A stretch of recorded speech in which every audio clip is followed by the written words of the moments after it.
விருதுநகர் மாவட்டம் கிருஷ்ணன் கோவிலில் கல்வி பணியில் கடந்த 34 ஆண்டுகளாக சிறப்பாக சேவையாற்றி வரும் BPMM கல்வி நிறுவனங்கள், கலை மற்றும் அறிவியல் கல்லூரி, பொறியியல் கல்லூரி, நர்சிங் கல்லூரி, கல்வியியல் கல்லூரி உள்ளிட்ட பல்வேறு கல்வி நிறுவனங்கள் ஒரே வளாகத்தில். பேரவைத் தலைவர்களே, இதைத்தான் நான் குறிப்பிட்டேன். நாங்கள் ஒரு கேள்வி கேட்டால் நாங்களே ஆச்சரியப்படுறவர்களுக்கு, நாங்களே அதிசயப்படுற அளவுக்கு நீங்கள் ஒரு பதில் சொல்கிறீங்கிறது இதைத்தான் நான் சொன்னேன். அதன் பிறகு ஜோசியக்காரன் அப்படின்னு சொல்கிறது தவறுன்னு சொல்கிறீங்க. நீங்கள் ஜோசியக்காரன்னு அப்பாயின்மெண்ட்டு நீக்கியிருக்கீங்க. ஜோசியங்கிற வார்த்தை ஒன்றும் ஜோசியக்காரங்கிறது தப்பான வார்த்தை கிடையாது. லைவ் திமுக ஆட்சியில் தான் முறையாக நாங்கள் தேர்தல் அறிக்கையில் சொன்னோம், கேள்வி நேரத்தை முதலையாக லைவாக ஒளிபரப்பு செய்தது நாங்கள். இப்போ இந்த கேள்வி நேரத்தையே எடுக்க முடியாத நிலைமையில தான் இன்றைக்கி இந்த அரசு நடந்துகிட்டு இருக்கு. இன்னொன்று, நீங்கள் லைவ்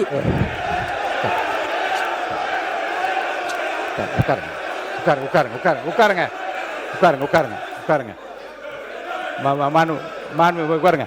நீங்கள் எதிர்கட்சி தலைவர் கேள்வி நேரத்தை எடுக்க முடியாத நிலைமை அரசு இருக்கு என்பதை நான் அதை ஏற்றுக்கொள்ள முடியாது. என்றால் ஏற்கனவே நடக்கின்ற எல்லாவற்றையும் வெளியரங்கமாக உங்களுக்கு தெரியும். எத்தனை கேள்வி அனுப்பியிருக்கிறோம், எத்தனை பதில் வந்திருக்கிறது.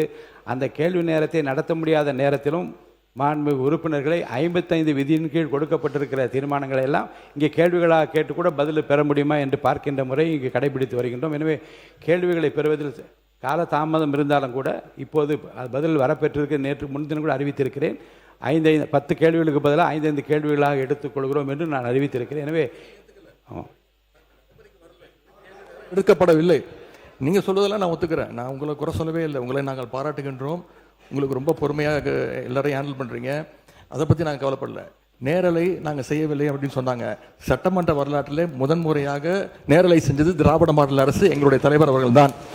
கேள்வி நேரம் ஒவ்வொரு நாளும் 1.5 மணி நேரம் 10 கேள்விகள் எடுக்கப்பட்டு அனைத்து எதிர்க்கட்சி தலைவர், அப்போ இருந்த அண்ணா திராவிட முன்னேற்ற கழக உறுப்பினர்கள் அத்தனை பேருக்கும் வாய்ப்பு கொடுத்தது எங்களுடைய தலைவர். அது லைவ் செய்யப்பட்டது. இப்போ நீங்கள் எல்லா நிகழ்ச்சியும் லைவ் பண்ணுறீங்க. இந்த பிரச்சனையை தான் அவங்ககிட்ட சொல்கிறேன். லைவ் பண்ணுறதுனால என்னென்ன பிரச்சனைகள் வருது என்பதை உங்களோட கவனத்துக்கு கொண்டு வரேன். நீங்கள் அவை குறிப்பில் நீக்கிறேன் நீங்கள் நீக்கிட்டே இருக்கீங்க. ஆனால் எல்லாமே அங்கே ரீல்ஸாக மாற்றப்பட்டு அங்கே போய் கொண்டிருக்கிறது. ஏற்கனவே மாண்புமிகு எதிர்கட்சி தலைவர்கள் இது குறித்து வெளியிலே இருக்கக்கூடிய நீங்கள் என்ன உங்கள் தலைமை கட்டுப்படுறீங்களா? நீங்கள் பிடிக்கிறீங்க? நீங்கள் எதுக்கு பேசுகிறீங்க? நீங்கள் ஏன் பேசுகிறீங்க? நீங்கள் மாண்புமிகு எதிர்கட்சி தலைவர் சொன்ன கருத்துக்கு ஏற்கனவே திராவிட முன்னேற்ற கழகத்தின் சார்பில் ஒரு மீடியா இங்கே நீக்கப்பட்டதை வைத்து அவர் சித்திரம் வெளியிட்டு கொண்டிருக்கின்றார்கள். அதை பற்றி உரிமை குழுக்கு அனுப்ப வேண்டும் என்று ஒரு கடிதம் கூட நீங்கள் கொடுத்திருக்கின்றீர்கள். அப்படி நீக்கப்பட்ட பிரச்சனை குறித்து எந்தெந்த மீடியாவில் வந்திருக்கிறதோ நீங்கள் கவனத்துக்கு கொண்டு வாருங்கள். அவர் மீது உரிமை குழு நிச்சயமாக அனுப்பி நடக்க வேண்டிய இந்த அவையின் சார்பாக நான் தெரிவித்துக் கொள்கிறேன். அதன் பிறகு இந்த முதலமைச்சர் சொன்னது அந்த 3 ஃபைல்கள் இருக்குது. நான் எதுவும் சேலஞ்ச் எல்லாம் பண்ணல, நான் ஓப்பன் சேலஞ்சே பண்ணுறேன். முதலமைச்சர் அவர்கள் தொடர்ந்து பார்க்கட்டும், யார் மீது நடவடிக்கை எடுக்க உண்மையாக குற்றச்சாட்டு ஆதாரத்தோடு இருந்தால் அவர் நடவடிக்கை எடுக்கட்டும். எனவே சினிமாவில் பஞ்ச் டைலாக் பேசுறதெல்லாம் இந்த சட்டமன்றத்தில் பேசல. நீங்கள் அப்படி பஞ்ச் டைலாக் இல்லை நீங்கள் இதுங்க நான் என்ன சொல்றேன், இதை நீங்கள் பேரவைத் தலைவர் இல்லை மாண்பு பாருங்க கருத்து இல்லை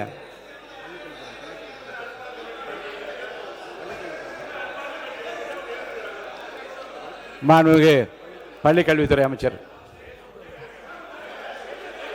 மாண்புமிகு பேரவைத் தலைவர் அவர்களே, முதல்ல உட்காருங்க. இந்த கேமரா டீம் சைடு கொஞ்சம் காட்டுங்க. ஏங்க மாண்புமிகு இருங்க. இல்லங்க ஆனரபிள் ஸ்பீக்கர் மூலமா ரெக்வெஸ்ட் இந்த கேமரா டீம் அந்த சைடு கொஞ்சம் காட்டுங்க. மாண்புமிகு முதலமைச்சர் கருத்து என்ன சொல்றாங்க? அத நீங்க சினிமா நடிப்பது போல பஞ்ச் டயலாக்னா எப்படி எழுந்திருக்காம இருப்பாங்க? அப்புறம் தயவுசெய்து சொல்றேன், நீங்க சொல்லுகிற போது முதலமைச்சர் கருத்துன்னு சொல்லுங்க.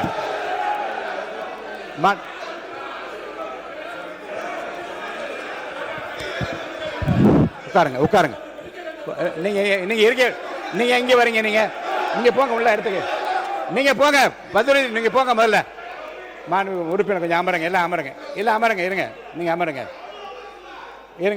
எல்லாம் அமருங்க.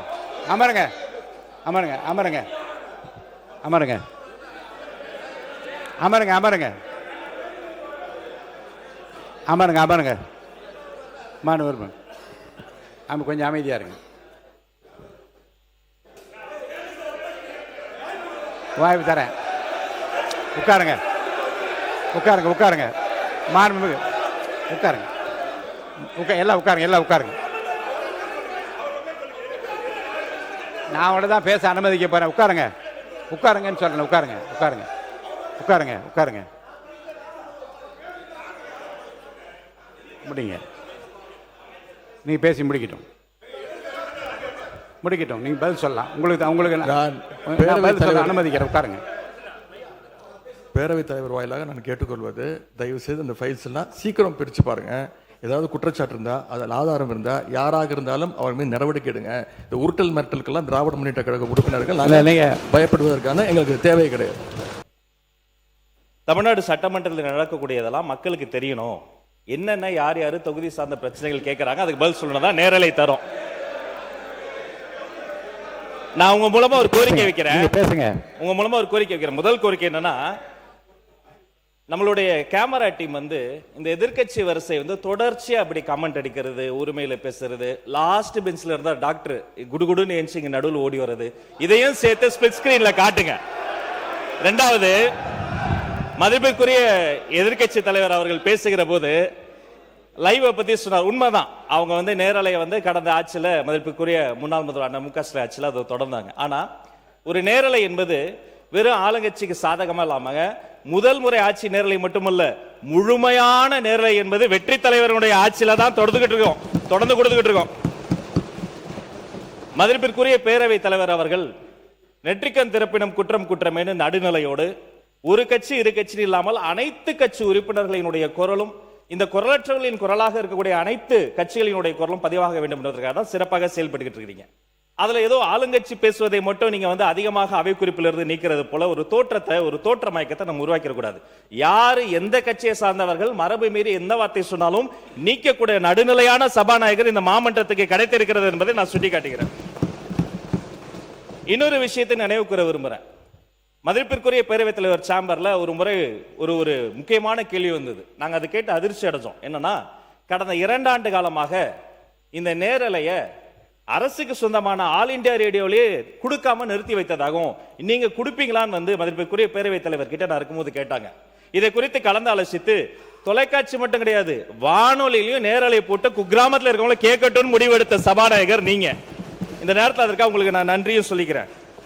அதன் பிறகு எங்களுடைய மாண்புமிகு தமிழ்நாடு முதலமைச்சர் எப்போதும் எதுவாக இருந்தாலும் ஒரு சின்ன செய்தி, அது வந்து ஒரு விஷயம் வந்து வந்தா கூட பள்ளிக்கல்வித்துறை சார்பாக உடனே தொலைபேசியில் அழைத்து அது குறித்து கடுமையான நடவடிக்கை எடுக்க சொல்லுவார். இந்த மாமன்றத்தில் ஆல்ரெடி அந்த ஃபைல்ஸ் இருக்கிறதே ஒரு சுட்டி காமிச்சார். அந்த இஷ்யூவே நான் தான் ஏஞ்சி சொன்ன, அவர் ஆதாரத்தை எடுத்துட்டு போறாரு அப்படின்னு. இந்த நேரத்தில் அவர் சாதாரணமா இருந்தாலே அதெல்லாம் பண்ணாத போறாரு. மாண்புமிகு எதிர்க்கட்சி தலைவர் அவர்கள் காட்டுன்றாரு. அவருடைய கோரிக்கையை கட்டாயமாக முதல்வர் நிறைவேற்றுவார் என்பதையும் கூறிக்கொள்கிறேன். 2 வார்த்தை மட்டும் கோரிக்கை. அவர் எல்லாத்தையும் ஆக்கப்பூர்வமா விமர்சிக்கலாம். அதுல வந்து ஒரு தனியார் நிகழ்ச்சி பேரை சொன்னாரு. அது பாட்டு பாடுவது இந்த மரபுக்கு புதுசு கிடையாது. விதவிதமாய் வித்தியாசமாய் பயங்கரமா பாட்டு பாடினவங்க தான் அந்த பக்கம் ஃபுல்லா உட்கார்ந்துருக்காங்க.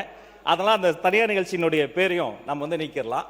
இவரை தான் நியமிக்கணும், இவரை நியமிக்க கூடாது, இந்த தொழில் உயர்ந்தது இந்த தொழில் தாழ்ந்ததுலாம் கிடையாது. இது இன்க்ளூசிவ் கவர்மெண்ட், அனைவருக்கும் அதிகாரம், அனைவருக்குமான ஒரு விஷயம் தான் நேர்மையான முறையில் பை மெரிட்ல போயிட்டே இருக்குது. அதனால ஒரு குறிப்பிட்ட ஒரு விஷயத்தை மட்டும் சுட்டி காட்டுகிற பொழுது அது வந்து ஏற்புடையதல்ல.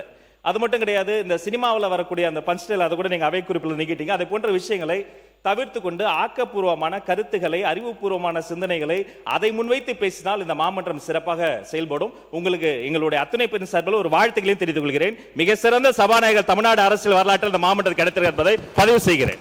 பேரவைத் தலைவரே, நான் உங்க சார்பாக பேசிட்டு இருக்கேன். இப்போ நீங்க நீக்கிட்டீங்க, ஆனா இப்போ இதெல்லாம் லைவ்ல போயிடுச்சு. இப்போ அதுக்கு என்ன பண்ண போறீங்க? அது என்ன நடவடிக்கை எடுக்க போறீங்க? அதாவது லைவ் கொடுப்பதை நாங்க எதிர்க்கவில்லை, நாங்கள் பாராட்டுகிறோம். லைவ் நீங்க கொடுத்துருக்கீங்க, நல்ல முயற்சி, நாங்க பாராட்டுறோம். ஆனா அதுல இருக்கக்கூடிய பிரச்சனைகளை இங்க நான் சொல்றேன். நீங்க அவை குறிப்பில் நீக்கிறீங்கன்னு சொல்றீங்க. நீங்க எவ்வளவு நீக்கினாலும் அது சோசியல் மீடியால ட்ரெண்ட் ஆகிட்டு இருக்கு, வைரலா போயிட்டு இருக்கு. அதான் உங்களுடைய கவனம். எதிர்க்கட்சி தலைவர்